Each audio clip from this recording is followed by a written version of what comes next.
तो प्रिय स्टूडेंट, राधा कमल मुखर्जी साहब का जन्म जो है, उनके राधा कमल मुखर्जी साहब के जीवन गाथा, कृति और उनकी पुस्तकों का अध्ययन करेंगे। राधा कमल मुखर्जी साहब का जन्म 1889 और मृत्यु 1968 में हो गया। उनका जन्म जो है 1889 और मृत्यु 1968, तो उनका जीवन काल जो रहा 89 में 1 जोड़ेंगे तो 90 हुआ, 90 या 10 100, तो 11 साल ये हो गया। 68 तो 68 1 69 10 79 साल टोटल उनका जीवन काल रहा। 79 साल में उन्होंने अपने जीवन से कृति और क्या क्या किए उनका वर्णन करेंगे, जो प्रत्येक प्रतियोगी परीक्षा के लिए बहुत इम्पोर्टेंट, उपयोगी, महत्वपूर्ण है। दुनिया का कोई भी एग्ज़ाम हो, बड़ा से बड़ा एग्ज़ाम हो, छोटा से छोटा एग्ज़ाम हो, सोशलॉजी विषय से संबंधित कोई भी एग्ज़ाम हो, सभी एग्ज़ाम के लिए राधा कमल मुखर्जी साहब बहुत इम्पोर्टेंट, उपयोगी, महत्वपूर्ण स्थान रखते हैं। भारतीय समाजशास्त्री में राधा कमल मुखर्जी साहब जो हैं समाजशास्त्र या सोशलॉजिस्ट विषय में अपना महत्वपूर्ण उपयोग लेकिन भारत में रखने से दुनिया के हर एक देशों में जहां सोशलॉजी सब्जेक्ट चलता है, सभी देशों में इनका नाम बड़े आदर से लिया जाता है। राधा कमल मुखर्जी साहब का जन्म पश्चिम बंगाल के बहरामपुर जिले के एक छोटे से कस्बों में बड़े ब्राह्मण परिवार में हुआ था। तो राधा कमल मुखर्जी साहब का जन्म जो है पश्चिम बंगाल हो गया आपको वेस्ट बंगाल, बिहार के बगल में हुआ पश्चिम बंगाल के बहरामपुर ज़िले के, तो पश्चिम बंगाल के बहरामपुर ज़िला हुआ। एक छोटे से कस्बे में एक बड़े ब्राह्मण परिवार में हुआ था। कस्बे मतलब हुआ छोटा सा, माने गांव कहिए या शहर कहिए, छोटा सा गांव शहर, एक बड़े ब्राह्मण परिवार में हुआ था। माने उनका जन्म जो है सो बड़ा खानदान में हुआ था, वो भी बड़े ब्राह्मण परिवार में। तो उनके पिता एक वकील और विधि समुदाय बार के अगुआ थे। उनके पिता जो थे एक वकील, एडवोकेट थे और विधि समुदाय बार के अगुआ थे। उनका पारिवारिक, आर्थिक, बौद्धिक रूप में समृद्ध था। उनका परिवार जो था आर्थिक और बौद्धिक, मतलब वहाँ पढ़ने लिखने की परंपरा थी, तो उसमें आर्थिक और बौद्धिक रूप में समृद्ध था। उनके घर में इतिहास, साहित्य, कानून और संस्कृति की ढेर सारी पुस्तकें थीं। उनके घर में इतिहास, हिस्ट्री, साहित्य, कानून, लॉ और संस्कृति, कल्चर की ढेर सारी पुस्तकें थे। उनके बड़े भाई पढ़ाकू प्रवृत्ति के थे, जो हर समय पुस्तकों के पढ़ने में व्यस्त रहते थे। मुखर्जी साहब की प्रारंभिक शिक्षा बहरामपुर में और कॉलेज स्तर की शिक्षा कलकत्ता के प्रेसिडेंसी कॉलेज में हुई। और कॉलेज स्तर की शिक्षा जो है कलकत्ता के प्रेसिडेंसी कॉलेज में हुई। यहाँ से उन्होंने अंग्रेजी और इतिहास में ऑनर्स किया। यहीं उन्होंने अगस्त कॉम्ट, हॉवर्ड स्पेंसर साहब, लेस्टर वाट साहब, हावर्ड साहब और गिडिंग साहब जैसे विद्वानों की पुस्तकों का अध्ययन और मनन किया है। यहीं से उन्होंने अंग्रेजी और इतिहास में ऑनर्स किया और यहाँ उन्होंने अगस्त कॉम्ट साहब, हॉवर्ड स्पेंसर साहब, लेस्टर वाट साहब, हावर्ड साहब और गिडिंग साहब जैसे विद्वानों की पुस्तकों का अध्ययन एवं मनन किया। बाद में वे सामाजिक मानवशास्त्र के अध्ययन के लिए इंग्लैंड भी गए।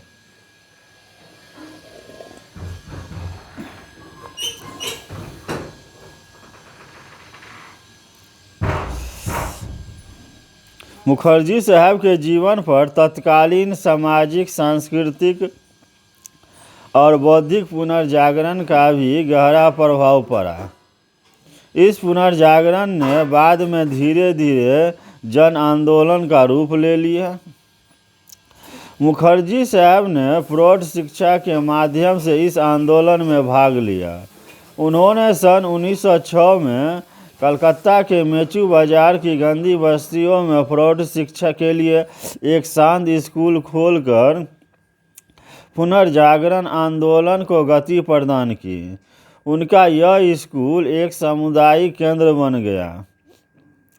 उन्होंने प्रौढ़ शिक्षा के लिए सरल पाठ पुस्तकें भी लिखी। मुखर्जी साहब की विशेष रुचि इतिहास के अध्ययन में थी, किंतु प्रौढ़ शिक्षा के दौरान कलकत्ता की गंदी बस्तियों के संपर्क में आने और वहाँ के लोगों की दुर्दशा, गंदगी, अधःपतन और दुख दारिद्रता को देख और अनुभव कर उनकी रुचि अर्थशास्त्र और समाजशास्त्र में जागृत हो गई और उन्होंने इन विषयों के साथ राजनीति शास्त्र का भी अध्ययन कर एमए की उपाधि सामाजिक विज्ञान में प्राप्त की।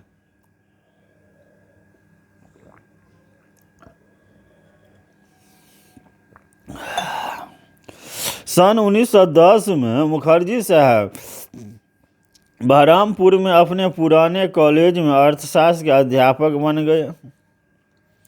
यहाँ वे 5 वर्षों तक रहे। यह उनके जीवन का अत्यंत व्यस्त काल था। सन 1915 में उन्होंने सहकारिता आंदोलन पर सर्वेक्षण शोध कार्य किया, जिस पर उन्हें प्रेमचंद रायचंद छात्रवृत्ति मिली। 1 वर्ष बाद ही सन 1916 में उनकी प्रथम पुस्तक the foundation of Indian economics प्रकाशित हुई। इसी अवधि में उनकी रुचि पारिस्थितिकी इकोलॉजी में उत्पन्न हुई। उन्होंने इसका प्रयोग मानव समुदाय के अध्ययन में किया। इसी काल में वे बंगला की प्रसिद्ध मासिक पत्रिका उपासना के संपादक बन गए। इसमें नियमित रूप से कई विषयों पर लेख लिखे। इसी के माध्यम से बंगला के साहित्यिक गतिविधियों के भी संपर्क में आए। सन 1915 में जब ब्रिटिश सरकार का दमन चक्र चला तो मुखर्जी को भी गिरफ्तार किया गया, किंतु वकील भाई की कोशिश से सिरगी छूट गए। सन 1916 में उन्हें लाहौर के एक कॉलेज में एक पद का प्रस्ताव मिला।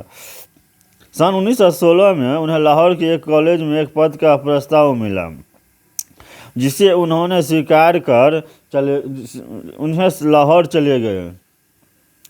सन 1917 में पंजाब विश्वविद्यालय में भारतीय अर्थशास्त्र के सिद्धांत पर 10 व्याख्यान दिए।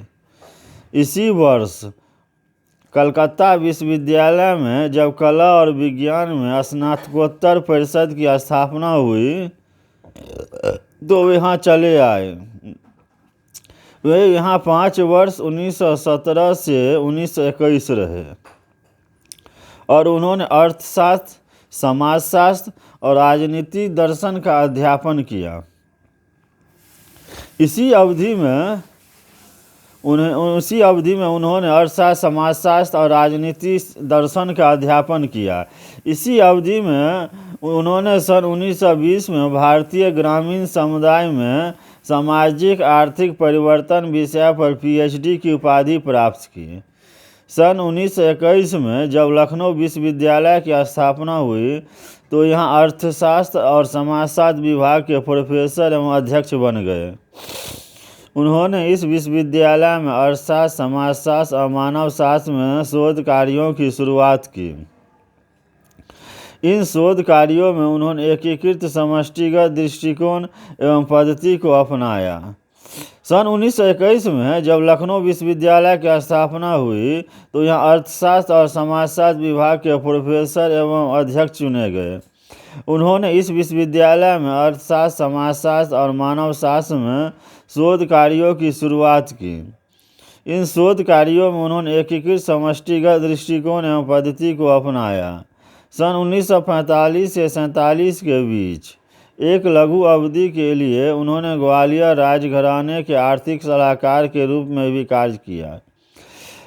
सन 1955 में वे लखनऊ विश्वविद्यालय में कुलपति बन गए और इस पद से 1958 में सेवा मुक्त होकर इसी विश्वविद्यालय के नवनिर्मित मानव संबंधों और समाजशास्त्र के जेके संस्थान में निदेशक बन गए, जहां वे मृत्यु पर्यंत रहे। वे ही इस संस्थान के जन्मदाता थे। मुखर्जी साहब अपने बौद्धिक जीवन में 3 सामाजिक विचारकों यथा ब्रजेंद्र नाथ शील, पैट्रिक गेट्स और नरेंद्र नाथ सेन से भी अधिक प्रभावित हुए हैं। अमेरिका प्रवास के दौरान उन पर बेबलन के विचारों का प्रभाव पड़ा। उन्होंने शील की भारतीय परंपरा की विचारधारा को पश्चिमी चुनौती के समक्ष अपनाया तथा सामाजिक सांस्कृतिक विज्ञानों में भी प्रोफेसर शील की तुलनात्मक पद्धति के प्रयोग पर विशेष बल दिया।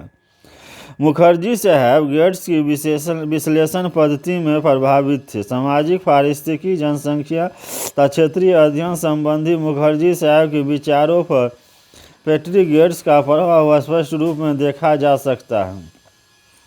नरेंद्र नाथ सेन गुप्ता के विचार मुखर्जी साहब को सामाजिक मनोविज्ञान में रुचि पैदा करने में सहायक सिद्ध हुए हैं। इन दोनों ने मिलकर introduction to social psychology, mind in society 1928 नामक पुस्तक भी लिखी। इन भारतीय विचारकों के अतिरिक्त पश्चिम के भी कुछ विचारक थे जिनके साथ मुखर्जी ने काम किया और जिनसे वे प्रभावित हुए हैं। इनमें Edward Ellsworth, Ross Robert, Ezra Park, McKenzie और पी सरोकिन कुछ प्रमुख विद्वान हैं। मुखर्जी साहब ने कई विषयों पर विद्वतापूर्ण लेख और लगभग 53 पुस्तकें अनेकानेक विषयों पर लिखी है। उनकी कृतियों की मूल प्रकृति सामाजिक विज्ञानों में एकीकरण, अंतर्विज्ञानों शोध की रही है। सामाजिक संरचना के क्षेत्र में सामाजिक मूल्यों के अध्ययन को पहल करने वाले मुखर्जी साहब पहले भारतीय विद्वान थे। भारत में व्यावसायिक रूप में समाजशास्त्र की शुरुआत करने वाले दिग्गजों में आर.के. मुखर्जी की गणना प्रथम पीढ़ी के विद्वान समाजशास्त्रियों में की जाती है। मुखर्जी साहब ने भारतीय सामाजिक यथार्थ को समझने के लिए पश्चिम सामाजिक विज्ञान मॉडल और मार्क्सवादी मॉडल दोनों को ही अनुपयुक्त और अपर्याप्त बताया है। उनके स्थान पर एक ऐसे मानव सापेक्षिक समान सिद्धांत के प्रयोग का सुझाव दिया जिसमें वैशिष्ट के साथ सर्वजनीय सार्वभौमिक मापदंड सम्मिलित हैं।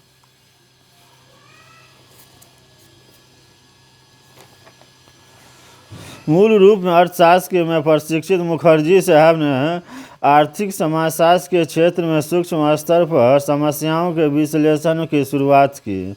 उन्होंने ग्रामीण अर्थव्यवस्था और भूमि की समस्याओं तथा कामगार वर्ग की समस्याओं को प्रारंभ में अपने अध्ययन अनुसंधान का केंद्र बनाया। उन्होंने कृषक वर्ग की दशा और कृषक संबंधों पर कई शोध कार्य किए।